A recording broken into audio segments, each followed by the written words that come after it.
Mr. Speaker. Are Republicans drafting a plan to get rid of the Department of Education? Has this been discussed with the president-elect? It is something he has suggested on the campaign trail. We're not going to get any details about any specifics with regard to reforms in specific departments yet. There's lots of ideas on the table, but we got to work together, build consensus, work in coordination with the Trump administration on the order of the reforms and how we do it. So I'm not yet ready to give you details on that, but you can stay tuned. Maybe one more. Mr. Speaker. You were very concerned about non-citizen voting.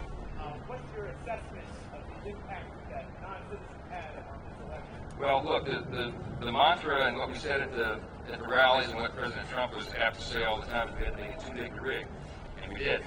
But we know for a fact, it is a fact, that non-citizens voted in some places around the country because they were signing up to vote and they were defying federal law, but the states were not enforcing the requirement that there be proof of citizenship before they signed. So I am grateful to tell you, and I said this on the campaign trail for a year, that I had confidence that because of the chaos that was related to the 2020 election, most of the states got busy. To their credit, the legislatures in the states got busy and passed legislation to shore up their systems in states around the country. I mean, there were hundreds of pieces of legislation that were passed and duly enacted, signed into law by the governors that shored up those systems to make sure they would be more secure.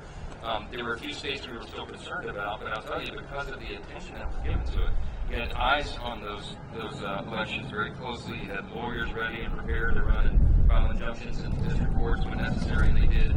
You had poll watchers and precinct captains, and some of those are still working right now. There will be recounts in a couple of these races that will be very closely monitored. I'm happy to report to you that because of all the emphasis we placed on it, and because of all the attention the American people put on it, that I think we were able to limit to a high degree the amount of fraud and irregularity and many of the things that concern all Americans after 2020. So that's a good sign. It's another hopeful reason, another thing to celebrate about our new day in America. So thank you all for being here this morning. We're really grateful to get to work, and that starts right now.